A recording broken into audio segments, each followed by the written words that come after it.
For the love of gaming. We just had a standing run by Nidal with Donna Burke just completely destroying it with her commentary.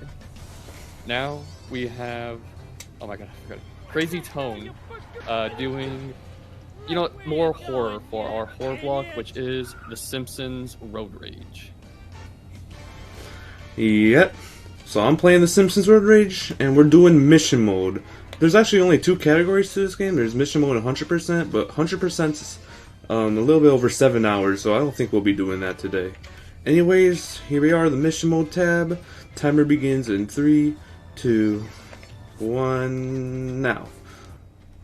Here we go. So hello, once again, I am crazytonedog. I'm playing Simpsons Road Rage, and a little bit about this game, you might notice straight away. Look at these loading screens. We got a lot of loads to do, lots of loads. Luckily, this game is recorded in game time.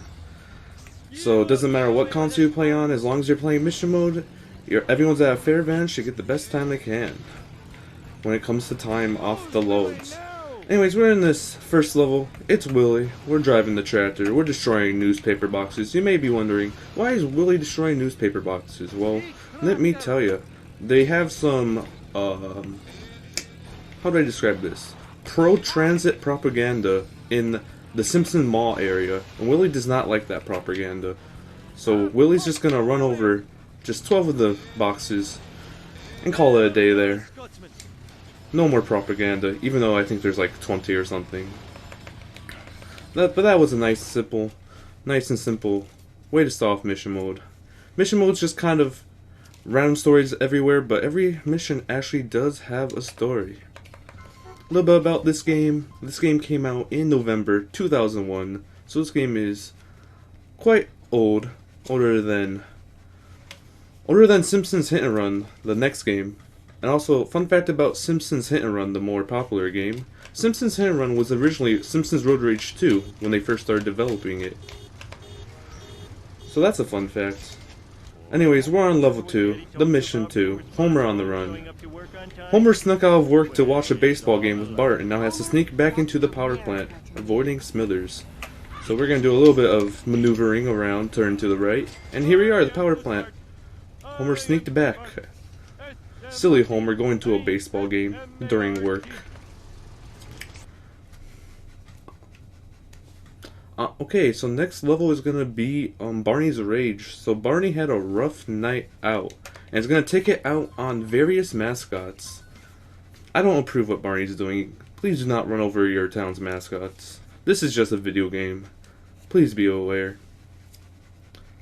So I started running this game in February of last year, so it's 11 months, about to be 1 year. And I did not start off with this little 10-minute mission mode category. Nope, I started off doing 100%. First time being 9 hours. So I can talk a little bit about the 100% category. So 100% category contains completing mission mode first off. You complete mission mode. And then you have to obtain $1 million in the Road Rage mode, which this takes quite a lot of time, and you have to unlock every car and vehicle. Also, what is going on here? That green car did not like me. Yeah, so I did that in February 2021. I did a race against Bacon Man, which Bacon Man's in this marathon. I believe Bacon's doing another run in about 13 hours, so that's cool. I did 300% runs within like the last couple months prior to that. But I only started running mission mode in October 2021. I was pretty hooked. I played like every other day. Just played until I got a PB mostly. Eventually working my way up until world record. I am a former world record holder of Simpsons Road Rage. But get this. The day after I get world record, Bacon Man takes it. Not only by 1 second. I only beat the world record by 1 second. Bacon Man takes it by 3 seconds. So GG to Bacon. I was a world record holder of this game for 1 day. I'll take it. I broke 1 second barrier. We love it. Also, this is Otto's annual driving test. For some reason, for Otto to get his license, he has to knock over 15 street lights. Just a casual license obtained. Don't know why it's like this. I don't think in the normal world, knocking over 15 street poles is going to give you a license. I think it's going to ban you from the road, if anything. But the drifting in that level is quite insane. That school bus, if you want to see some insane gameplay, you should look at a task where you just see the school bus swerving, and it does it so fast. Like, it's unbelievable. Okay, now we are entering level 5, which has an amazing horn. Look at Snake's Bandit's horn. I mean, take a listen. You don't look at horns. I mean, I guess you could. Not in this game. So what Snake's up to is Snake is doing some community service, but then did a little bit of trolling, and now he's gonna mess with Mr. Burns, knocking over some nuclear waste cans. So this is actually somewhat a part of the story of this game, the small story of Simpsons Road Rage. These nuclear wastes fuel the school bus, the evil buses of Springfield that Mr. Burns started up. The story is very, very easy. Basically, Mr. Burns starts an evil transit thing, and now Simpsons characters are being taxi drivers around town. As we enter level 6, Grandpa forgot to take his meds, gosh darn it, and thinks the garbage cans are after him. I believe we do have a donation, so you have time to read it as I run over garbage cans. Yes. I believe the name translates to Otaru no Suki. They have no message, but thank you for the £20 donation. They'll never take me alive, I tell you. Never. Also, something about mission mode is the random chance that your camera faces either towards you or away from you. Luckily, it faced towards the road, so if the camera faces away from you, a car just spawns in front of you and makes you mad, it makes you upset. It slows time in the speedrun. And once again, touching up on how the game is timed, it's in-game time. So you see the timer on the top left, whatever that is, you subtract it from the total time. Doesn't matter if you got it at the very last frame or very first frame. So timing can be like... So even if you have the same loads, one runner can have like ones where they're barely reaching that second, and some can just barely missing the one above it, and they get the same time. Just something about it, just a second by second. But now we're moving on to Mission 7, featuring Mayor Quimby and Professor Frink. Professor Frink made this incredible flying car. Look at it. It's flying. And Mr. Burns wants to destroy it. Mr. Burns does not like Frink's flying car, not one bit, not one bit. So as we're driving to the town hall to, I believe it's to like further examine the invention of the flying car, we're gonna see Mr. Burns trying to take us out, but that's no big deal. We're just gonna turn right there, and then Smithers, the one driving, is just gonna swerve out. And this timer is actually pretty tight. One of the most tight timers in the game, in the mission mode. Only 3 seconds left. You could get a 4 on that timer. That is the best. But that was mission 7. Okay, on to mission 8. This mission is most likely one to fail because there's a thing that can happen. Well, I have to tell you what the mission's about first off. So Lisa finds out that the log company is chopping down trees in the redwood forest. Oh no, Lisa doesn't like that. You know what Lisa's solution is? Let's just drive into the piles and cause havoc. Let's just interrupt their organization of piling up the logs.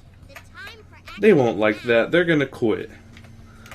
But for some reason, if you look at the log piles, every time I hit a pile, you see how it goes up to 3? There's 3 pieces of wood. For whatever reason, sometimes when you hit the log pile, it does not hit all 3. So I'm gonna have to be paying attention and making sure it hits all 3. This also has a pretty tight timer, and it's most definitely the hardest mission to do casually. Because you do the route I just did is you hit one log and then you have to go around that shortcut, and then you turn back around to the main path. Oh, there it is! Look at that! 17! That's not adding up to 3. It was supposed to be 18. Wow! That is unfortunate. Wow, I did not expect to see it. That doesn't happen too often to me, honestly. I think if I noticed earlier, I could have maybe saved it and went back. But yeah, this is an issue with this mission. For some reason, sometimes when you hit the log piles, not all 3 hit. So we're gonna have to unfortunately restart the mission there. Gotta pay more attention here to the log piles. Also, the physics of this game is quite insane. Literally insane. Did you see that? Something about, I believe it's a B-bun. I'm playing on the GameCube. A GameCube copy on my Wii. This game was released on GameCube, Xbox, and PS2. PS2 has extremely worse loads. Very, very bad loads compared to the Xbox and GameCube version. I'm not entirely sure which one has the best. But there you go, now we are at 18 opposed to 17 log piles. That was quite annoying. Make sure I get 21 and 24. Yeah, the drifting feature in this game, I don't know what it's called. But like the e-brake kind of. Yeah, if you run into something with it, sometimes your car just goes flying and bouncing, and it's so funny. But yeah, that's why level 8, mission 8 is not entirely great. But it's okay, we're on to mission 9. Mission 9 is about Krusty the Clown. Believe it or not, there's like signs of Krusty's face that lead to his house. Yeah, like they literally just, the tour buses just want easier access to his house. This not giving any privacy at all to Krusty the Clown. Unfortunate. So Krusty's gonna destroy these, obviously. We don't want people to know where you live. That's not okay. So destroying these signs that lead to his house. Unbelievable. Oh, that'll cost the city a few hundred chamolas. This is also a pretty long mission. Also, this is towards the end of the mission mode. Mission mode is only 10 missions. It's surprisingly short. Compared to Simpsons Hit and Run 50 missions. But then again, Simpsons Hit and Run, the missions are the main thing. The main thing of this game is the road rage aspect of delivering people. Kind of like Crazy Taxis. Actually, exactly like Crazy Taxi. I won't get on about that, but there you go. We destroyed enough street signs that the tour buses will be confused. We are actually getting on to the final mission of Simpsons Road Rage, as I said. Mission number 10. Homer is back. And Homer is once and for all done with Mr. Burns and gonna end it all. How is Homer gonna cause some beef, cause some havoc with Mr. Burns? Well, of course, destroying the statues in the back of the house. While Smithers is constantly driving into you and trying to disrupt you. So what you're gonna notice here is I'm pausing the game. I'm switching to bumper cam because when you enter this backyard, when you're on the regular camera, it does this weird camera like up top, and it's really not good to do. And timer ends now. Sorry about that, late timing. That is time. Good. And that's so your final time is 12:32. Ooh, that failing the pile made us go a little bit over estimate, unfortunately. But yeah, that's Simpsons Road Rage. Mission mode. That's mission mode. What can I say? Also, this car costs a grand total of $82,000. Is the car built for Homer? Yeah, I gotta say, you weren't lying about how quick this run is, because before the run I was like, hey, if you ever get a moment, just let me know and I'll read off the charity. And you're like, it's only 12 minutes, you know? And it's like, I barely even got that one donation out. You were blazing through this. Yep, a lot to say. And yeah, as you see, every mission has a description about it. A little bit of lore. I was explaining it all through. But GG. Once again, I am crazytonedog. My Twitch is crazytonedog, and make sure to go donate if you have the money to. It's for a great cause. And that was the Simpsons Road Rage. Yep. The scariest game in the horror block.